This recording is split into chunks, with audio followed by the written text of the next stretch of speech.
everyone, welcome to Views on News. I am Jawad Tehami. As we all know, Pakistan held the general elections on 8th of February, and as a result of those general elections, no single political party won enough seats to form the government in the center alone. And of course, as the numbers suggest, a number of political parties have to join hands, and it is highly likely that a coalition government will be formed in the center. We know that previously in the recent past, Pakistan has been faced with immense economic challenges on many fronts in various sectors as well.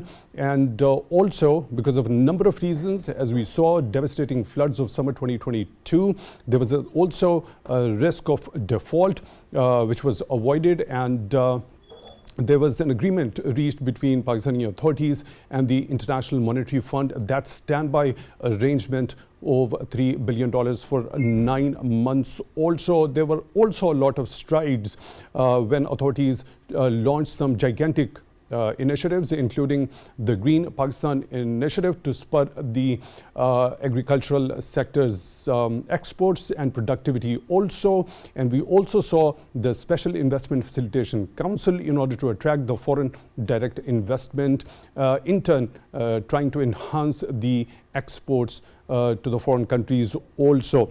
We also saw the revitalization of the CPAC, the second phase of the CPAC also.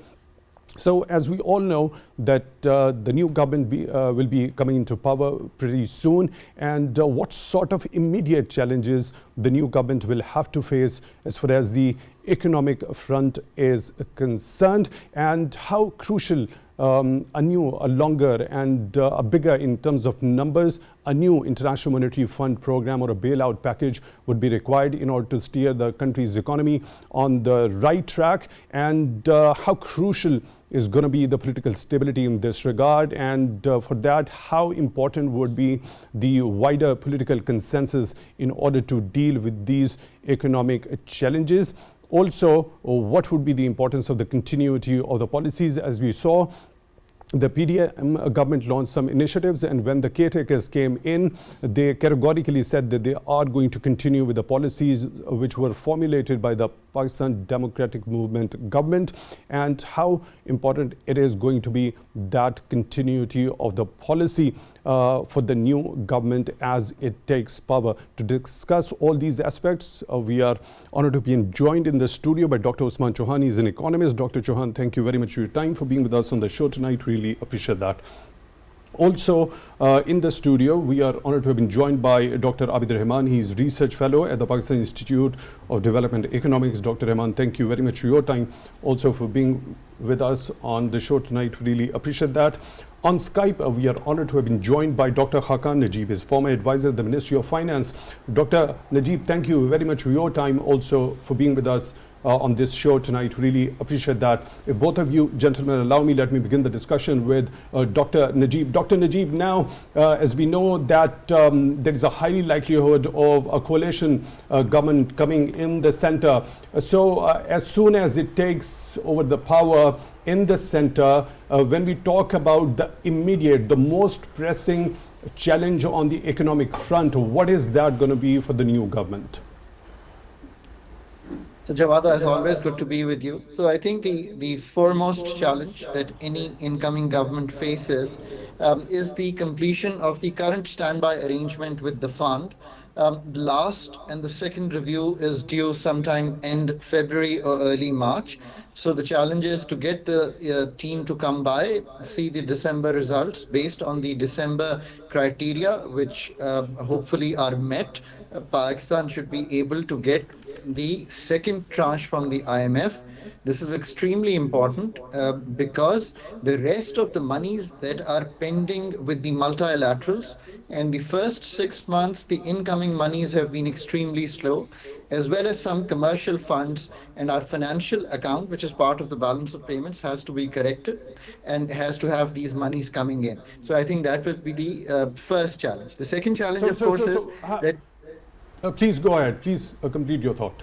The second Yeah, challenge. the second challenge with the IMF, and then you can ask a question, is that not only do we complete this program, the standby arrangement, which is a 9 month facility to bridge Pakistan, to conduct the elections, pass the caretaker setup, and then move on to a 5 year government. That challenge now comes through. In my humble opinion, there is extreme clarity in my mind, at least, that without the IMF umbrella, to run the government over the next 3 years would not be a comfortable feat by any government, even if they were to be able to collect monies from here and there, which also will be very difficult without the IMF. So, So so what 25 likelihood, odd. what likelihood, in light of the recent developments, as we saw, there was some positive statements that came from the representatives of the International Monetary Fund regarding as to the efforts which were put in by the Pakistani authorities in order to stabilize the economy and also taking some tougher measures in that particular regard. So, given that fact, in line of those achievements on the part of the Pakistani authorities, when we try to analyze the likelihood of a newer, longer, and a bigger IMF program after the new government takes in? So, I think as a nation, we should all come together on board, and we should create the right narrative, which is that in the 6 months that we have seen, there is a fragile macro stability because the fund's money came in. We were at about $3 billion in reserves to about nearly $8 billion in reserves today. So that's where we stand. Our current account has shrunk, which means that we have curtailed our import. Our exports are largely, on balances they were last year, a little bit here and our remittances have shrunk a bit, but have held, 5 to 10% below last year. But holding the imports down has helped us, stabilize the current account. Now, that's fine for the time being, but as we move further and we build our reserves, what would be needed is, of course, to start the import process. And for example, I think we have clocked about $800 million in the current account deficit in the first 6 months. If you see the funds projections, they think that our current account would now the deficit would expand and would expand to over $5 billion. So they obviously are seeing the imports to open up to open the economy. The chances of securing another program are challenging. And I say this with a heavy heart. It's not a good thing to say that I want to take my country into another IMF program. Jawad, IMF is a doctor of the ICU. So to say that Pakistan should apply to the ICU doctor 24th time reflects on what we have brought our economy to. But having said that, the chances will depend on what measures the authorities have to present on the fiscal, on the monetary, on the energy, on the SOEs, which means the structural work and the work on the taxation, the work on the expenditure side. Now, I think the political parties which have to take office or take lead themselves must put a team of professionals together to develop a homegrown program. This is my real, heartfelt advice to Pakistan. The countries which have been able to do a program, and Pakistan is not one of those countries. 1316 is the only program that Pakistan's ever completed. The countries which have been able to do these programs successfully are the ones which have their own team, which have their own preparation, which have their own measures. Otherwise, you've got to realize, even when the fund people come to you, their understanding of Pakistan comes through you, through your primary data that you give them. So if you have a more homegrown program, your responsibility is higher, your ownership is higher. Now, I want to help Pakistan get the program. I want to help Pakistan complete the program. But then the understanding with the authorities must be very clear that its ownership of the program becomes very important. So for that 1316 was ownership, Dr. Najeeb, for that ownership, how crucial is going to be a wider political consensus in that regard? And how much that particular aspect has to do with the overall political stability? Because we saw in the recent past, there was political polarization, the temperatures were running very high, the stakes were very high. But after these general elections, what's the importance of the overall wider political consensus and political stability? So, Jawad, I think you've asked the most program. One party had majority, PMLN, so they could take all those decisions. Today, mandate of the people is a split mandate, and it's pretty clear, right? I mean, the regional parties, the three main parties, all hold a stake in the federal government. I think all these parties must, be presented a charter of what the program is going to look like, the framework of what the program is going to look like, the pricing changes that are going to come through, as you enter the program on the gas, on the electricity, on curtailing subsidies, on targeting subsidies, on the taxation policies. So when the team, the professional team, comes up with this in a homegrown way, this can be discussed. And when this team then discusses this with the IMF, always remember, and I repeat this in every interview I give, there are 11 to 12 PhD doctors who are sectoral experts in their work, who arrive to do a sectoral analysis on the fiscal, including expenditure and taxation, energy, gas, and Pakistan's power sector, the structural work, the investment work, the work on the monetary side. There are two, three experts there. Then there are experts who understand the external account very well. So they are looking at what the projections are. Now, this is the kind of work that Pakistan should do themselves. And here there is an added work which Pakistan has, I think, not even thought about. And that is the fact that your debt, which you are carrying, I think it is sustainable. I don't want to say this, it's unsustainable, though a lot of people think to the contrary, but it is sustainable with a lot of adjustments that need to be made in the economy. There is an overhang of debt. We are nearly 75% debt to GDP, but let's try to keep it sustainable with the changes, with the adjustments that are necessary. Now, this is a very, very deep framework that we have to develop on our own. If we don't do all this work, the IMF will do it for you. That's fine. But if they do it for you, the conditionalities, the kind of changes they would suggest may be harsher. One thing I also Like if think those that are needs going to to. be harsher, if those are going to be harsher, and you already mentioned we had seen the pricing adjustment when we talk about the electricity and gas tariffs also. And now, as far as this particular projection by the IMF regarding inflation is concerned, when we talk about it was in its original projection, the consumer price index was expected to be at 25.9%. Later on, the projected magnitude has been brought down to 24%. Now, this is the IMF projection. Now, do you expect it to go down, this projection to be turning out to be true later on? And what's required for that? Do you think if more price adjustments regarding electricity and gas tariffs are going to happen, and tougher conditions from the IMF in a new program are going to be, so do you think this particular inflation is going to reduce? So I think you've pointed to a very important point. I think so that's the other challenge. How to address the cost of living challenge that vast majority of the Pakistanis are feeling. So in my hope here is, and here's my suggestion, both to the IMF and both to the authorities.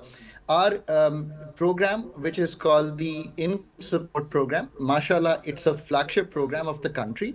I always give credit to PPP who started this program, PMLN who increased this program, and then even in the PTI coalition government, the program increased further. Today, we are at nearly 0.4% of the GDP, around 466 billion rupees that we will spend.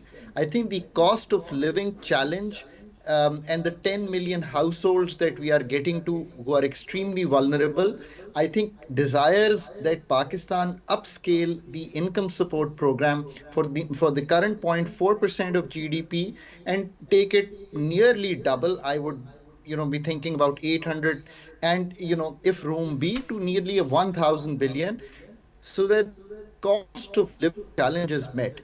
On the inflation side, look, inflation, I think in our country is being dealt very seriously. 30 seconds so that people also understand this inflation game. Inflation in Pakistan has so many facets that to easily if even you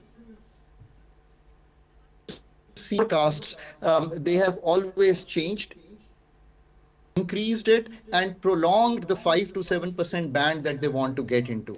IMF now has, I agree with you, I saw the latest ones, but I don't think they'll make the average 1% reduction that they're thinking. And the reason is that to do that, the inflation has to fall from where it is to much lower levels in the next 4 or 5 months.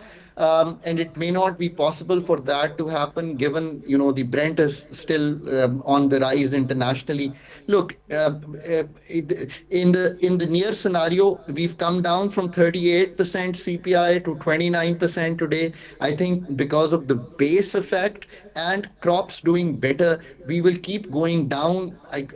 It's hard to tell how it'll be a moderate downward curve, but we'll keep down. So that's a good story that the rise in prices will slow down. But I just want to comment again for the new government and for the people of Pakistan. Look, on the longer term, what is inflation about? It is to control the demand on the private sector side so that the goods asked for is dropped. We have done that. We have hiked the monetary rate. We've kept a tight leash on the monetary policy.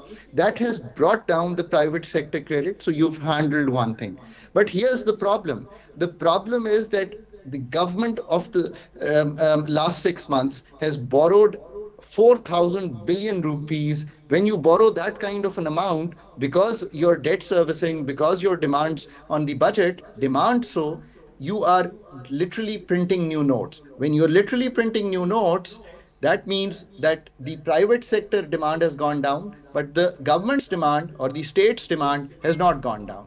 So that's number one. Number two, the thing is the energy sector inefficiencies keep passing on through the administrative energy prices into the system. So let's correct these both things, right? The fiscal side, which is again, the next budget, which is our next challenge, should correct the 7.5% fiscal deficit that we make, bring it down. The second thing is the energy surgery that Pakistan is through. And the third thing is a more longer thing. In the end, inflation will come down when your productive capacity of the country improves, which simply means your yields on the agriculture improve. So you are, yielding much more. Your economies of scale come in. Now, this is very, very hard.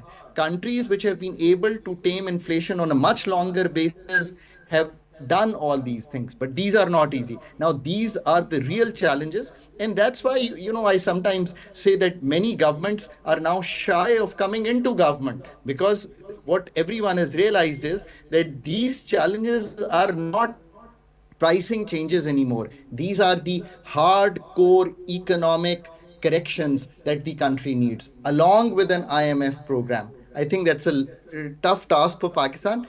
But if we are able to do even half of what I've discussed with you, and I don't think we can do the whole gambit. If Pakistan would start looking different, you have a base where, as you said, SIFC gives you a whole of government approach in the sense of taking those calls which are not even challenged in the law enforcement agencies. So that fear factor of our federal agencies, of our federal government divisions, departments, ministries not being able to do stuff because of the law enforcement issues are overcome there. Then their coordination at the provincial level also helps. And then everyone present there stamping their approval also is important.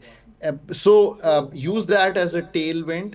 The incoming government should also try to build competence in finance, in privatization, in investment, in energy. These will become focal as we move with the IMF. Right, Dr. Khaqan Najeeb, former advisor at the Ministry of Finance, joining us on Skype. Thank you very much for taking time out for Views on News tonight. Really appreciate that. Dr. Chohan, now, what is going to be the biggest challenge on the economic front as far as whenever the new government comes in? In my judgment, the single most scary thing out there is inflation. It is still a very high number, and it is at a base rate that is monstrous. So if you go from 38% in one jump and then you go from 25%, you're going 25% higher from the previous 38%. So what you have now is a cost of living crisis.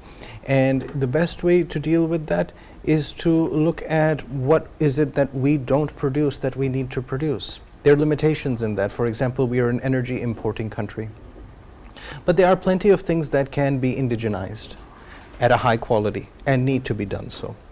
And as far as the energy aspect goes, I also see a long-term secular trend that is not going to be a bad thing in the long run, which is that you have these oil exporting countries, hydrocarbon countries, that are trying to milk their hydrocarbons for as much as possible before the world goes green. Basically, that I think is a very serious thing where countries are trying to squeeze as much out and keep the price as high for as long as possible before we simply move on to electric vehicles and other things. So insofar as we don't import energy, we have to at least look at the circular debt element so that it doesn't compound over time, settle this once and for all, and look at the design of our society and make sure that there are practical measures taken so that our energy reliance is more towards renewables or towards sustainable things rather than continuing in the business as usual manner with a swelling middle class continuing the same asymmetric, unsustainable consumption pattern. So what's required in order to deal with circular debt?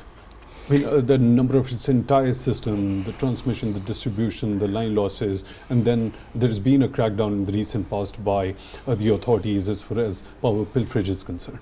The simplest way to put it is that I believe every country comes across one issue that everyone else has resolved, but that particular country somehow cannot.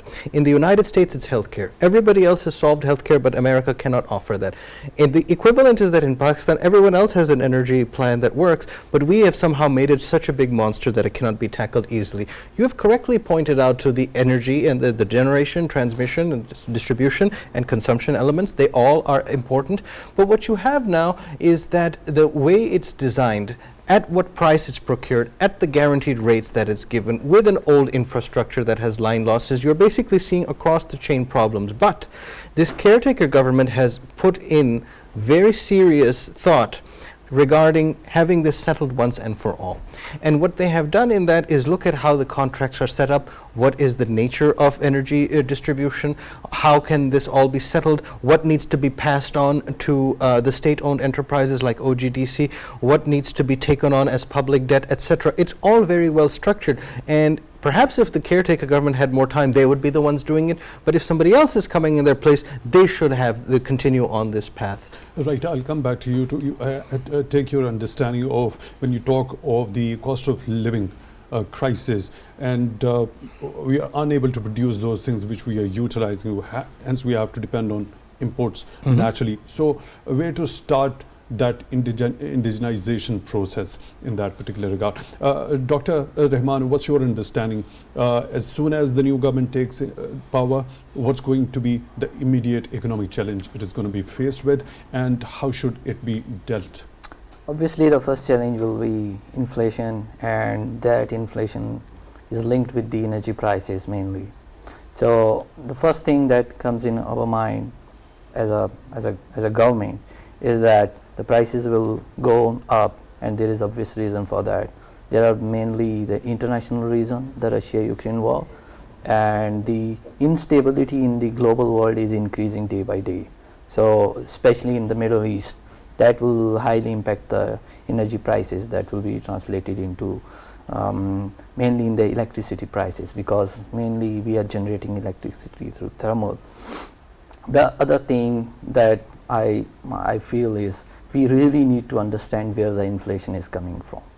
Like if we look at our basket, the mainly it is coming either from the food items or from the energy.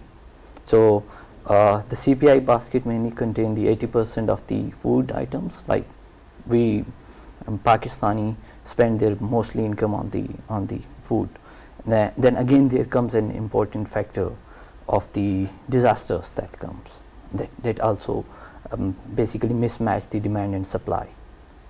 Vegetables, rice, each and everything that also contribute. And now if we are moving further to the IMF, and then in April we are going to. We'll go to that particular point of the likelihood of that particular new program, the IMF. When you talk about 80% of the needs from food items when it comes to the cost of living overall generally. So, I mean, how to address that? You know, where are we getting those food items from? Are 80% entirely being imported? Is that increasing the cost in that sense? Yeah, we are importing very basic stuff that we can produce, like tomatoes. We are importing from India, like the onions we are importing from Afghanistan, and then we further see like wheat, very basic items. So again, something that is happening with the wheat is when we have abundant of wheat, then there are some technical problem with the storage of wheat. A lot of wheat is wasted. Again, when the food is wasting.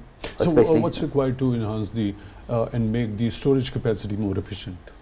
So there are new scientific techniques. Yeah, there are, but what's required to bring in those? The first thing that is happening here in Pakistan, government basically purchase the wheat and then they store it. The first thing is, and then there is no proper mechanism to save them from the rain. Like they are using very traditional stuff rather than having very state-of-the-art technologies that can save the wheat.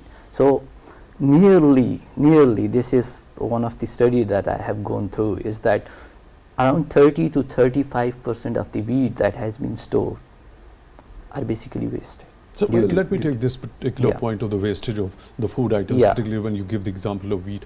Dr. Chohan, what's your understanding of that? What about increasing the capacity in terms of the storage of essential food items? I fully agree with my dear colleague that it's the supply chain that doesn't make sense. Let's take the wheat example. Pakistan produces as much wheat as Ukraine did in its peacetime, pre-war level, about 25 million tons, which is an enormous amount because Ukraine was considered the breadbasket of Europe. So you, as one country in this region, produced about the same or even more in some years than the breadbasket of Europe. That's a very impressive thing to do. But the fact is that so much spoilage happens. The supply chain is so badly designed, and there's too much regulation, and there's so much distortion because of pricing created, that incentives go haywire across a supply chain, so that by the time it comes to market, there's actually not enough, it's too expensive, and what was given to the original producer, the farmer, is not enough for him. So the distortions are haywire across the system. And this other thing that was previously a taboo, but I think that many people are coming around to realizing it, is that 25 million tons is reasonable if you have a population of a decent size. And our population is now of an indecent size. It's just too fast in its growth, and you cannot feed, even if you are, after the green revolution of the 60s, a breadbasket in your own right. If your population has grown eightfold since then, in 2 generations grown eightfold, it's simply not enough. And so you have to then think about converting your barren areas and your irrigation networks to expand to the entirety of the country. That is a technological process, and it requires investment with a long-term mindset to make all of Pakistan productive in the same way that certain regions are. So for that calls for the population control at the same time also. It does. By looking into different other aspects of ensuring food security. Absolutely. So what's required for going ahead with that particular population control program? What could be the ideal contours of that, where there could be some sensitivity also associated with the very concept of population control, but that's what is exactly required at this particular point in time in order to manage the resource in a befitting manner? I think that there's many good case studies for this, and 2 that resemble us in terms of culture and level of economic development are Iran and Bangladesh, which are very similar. So what is a strength in Iran, for example, was that they took their clergy and their conservative elements and galvanized them first after their Iran-Iraq war to produce a significant increase in the population, and then use the same vehicle to then encourage a reduction in it. We have a clergy and a large community that is involved in various ways with religiosity, let's say. And so to motivate them towards the family planning element is absolutely necessary, and it was done in Iran. The other one is Bangladesh, where even though the per capita income may be unequally distributed, not particularly high, but they add this grassroots emanation of it. And women empowerment was a very significant factor in that, because women in Bangladesh are very, very much employed either in agrarian or in their factories. And so having that income of their own, plus microfinance and other vehicles, gave them that decision-making power. That decision-making power does not exist with a young mother today. In Pakistan. So her in-laws are making the choices, her husband is making the choice, and she's financially too disempowered to make the counter argument. Because typically in organisms as complex as humans, the preference is from the maternal side for quality of children and from the paternal side on quantity of children. That imbalance is too large in Pakistan. That's more of a scientific and biological approach to it. There's one other aspect to this one. I'll come back to you. Dr. Rehman, what's your understanding of what could be, do you think there could be a national policy in terms of controlling the population in order to better the resources, manage the resources in a better way? Yeah, this is the controlling the population is very sensitive issue in Pakistan because it's a lot of threat, including political, economic, and most of the cases the religious one. So we have some religious belief about the having a new born baby that come with his own bread and all this stuff. But when it comes to the controlling the population, the main thing is to educate your girls. When the girls are married in the teenage, at this stage, they don't get into the labor market because they don't have enough education to get into labor market. Like, for instance, you are 16 years, 17 years, 18 years, and you get married. You have no education, no skill. You can't participate in the labor market. Then neither in the decision-making process, as Dr. Chohan had mentioned. Yeah. So what left? The children and the husband, or like reproducing more and more child. Rather, if your wife is in the labor market, you think twice or thrice before having a new baby, because a lot is involved in it. She's going to work. So the main component is to educate your and empowering women. Yeah. Right. So, Dr. Chohan, what about incentivizing families? The smaller the family you have, you would be incentivized more by the authorities. Could a plan of that sort be also thought about and implemented? In principle, it is often recommended, but the data that we have gathered, both in terms of incentivizing the increase in family size as well as decreasing, is that government policy on family planning tends not to work because it's a private decision. So China, for example, had the one-child policy and it really focused on the quality, and now you have a huge high-quality population, but now they're trying to re-incentivize the growth of the family through financial or monetary incentives, giving them apartments, etc., but it's not working. But when you talk of this particular thing, this phenomenon is a private decision-making process, right? But it has the ramifications at the national level. It does. So, of course, there has to be some sort of a policy well thought out, keeping all those sensitivities in view. And perhaps when I talk of incentivizing, of having a smaller family, it perhaps is not in the ambit of coercion.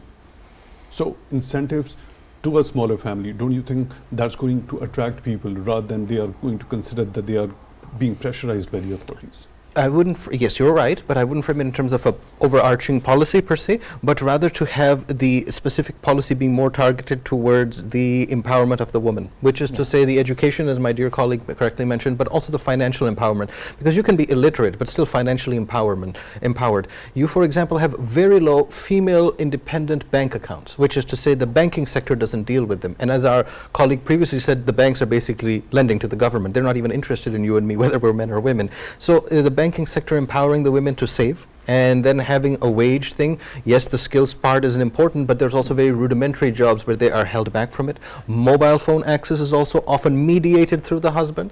These sorts of things mean that they're kept in a sort of limited condition where they wouldn't be able to make the sorts of long-term planning, and that's what I would, yes, accepting your point about policy, but it wouldn't be an overall targeting thing, but it would be these other policies that triangulate towards that. Right. Dr. Rehman, your understanding of how, if this concept, if you understand of it, if it is implementable, this incentivizing smaller families as compared to the people who are having bigger ones? Yeah. Actually, what is happening now, the families are getting more and more educated now. The couples are basically both of them are working in most of the cases in the urban areas, like if we see in Islamabad, Karachi. So this is already changing, and if we see our fertility number, these are declining very rapidly as compared to last 20 years, 30 years. So obviously it is impacting through education, and again the economic situation where one bread earner is now not enough, keeping in view the whole circumstances that we are dealing with, especially the inflation one. So females are somehow contributing either in a formal way or informal way, stitching the clothes or doing embroidery or doing something like that. That ultimately affects the time that is required for the child care.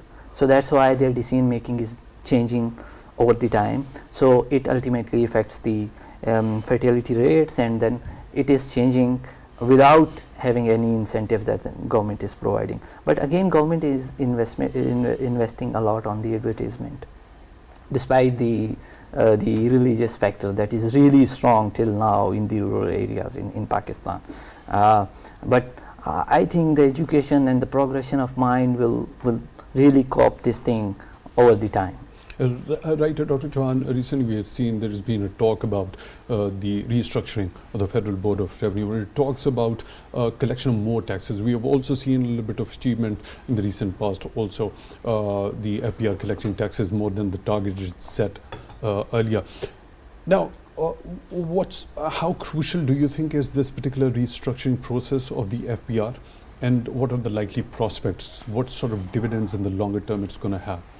It's a very good question, because if you look at the world's taxation models, they come in very different configurations, and having customs and taxation put together works in some contexts, in others it doesn't.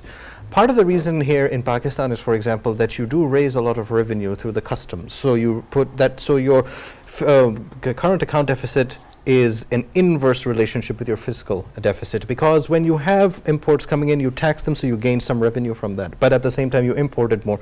So it can be lopsided, and insofar as taxation goes, I'm two things. The first is that I'm more interested in tax breadth rather than in depth. You as a salaried person, the three of us, we are the ones being squeezed, but we are also the ones that often are contributing the most in the most decent way, whereas there are very large sectors of the economy that go virtually untaxed because of impunity, because of lobbying, because of politicization.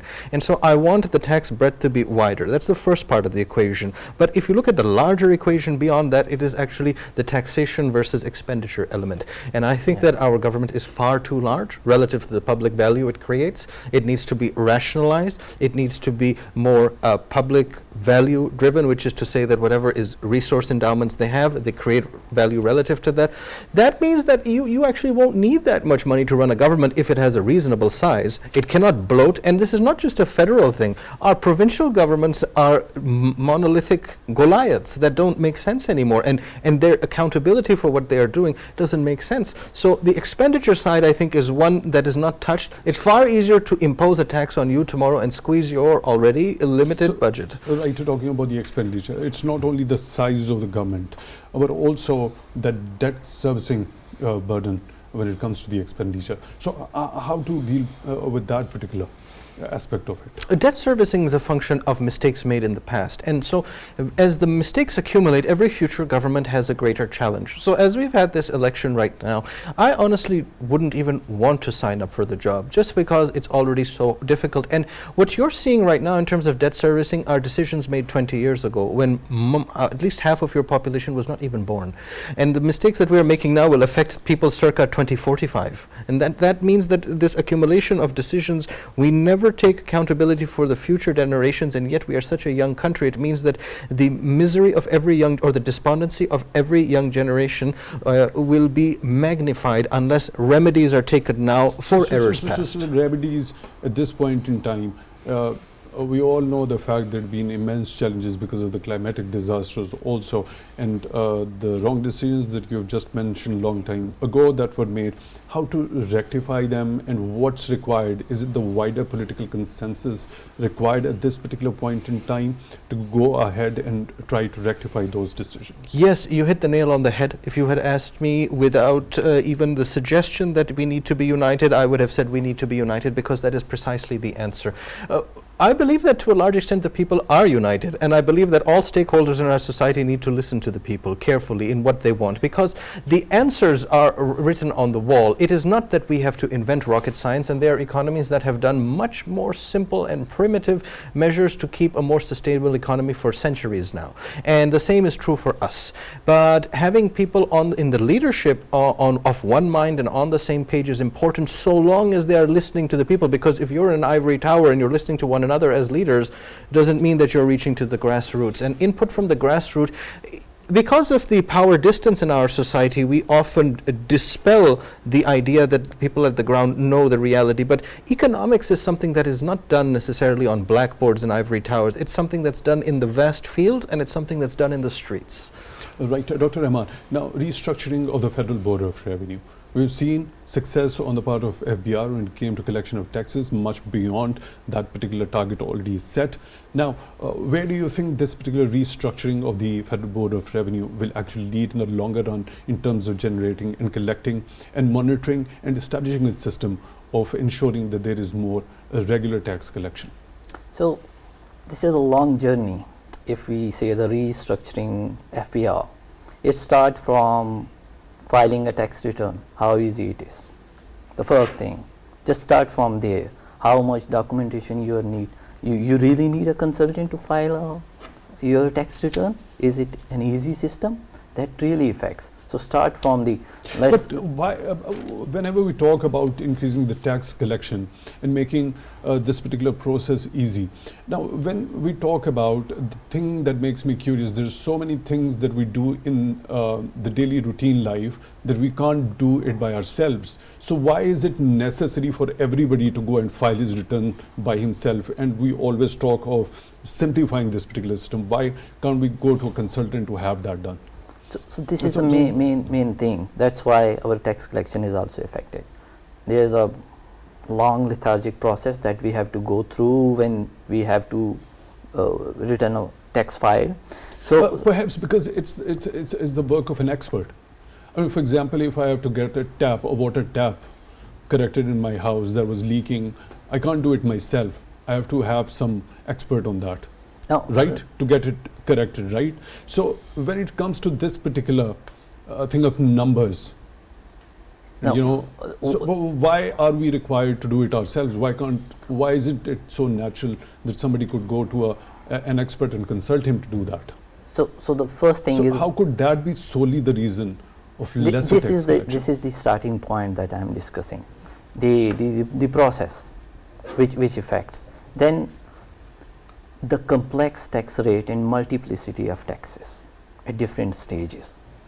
The firms owner, the consumers, they are so confused about how multiple stages they are collecting the taxes. That makes this system more complex. This system should be very simple rather than more complex. Again, when it comes to the multiplicity of the taxes, so we really need who is bearing the burden. Either the consumer or the producer, who are in power, basically. So what is happening? More tax burden is shifting on the consumer rather than producing. That's how this.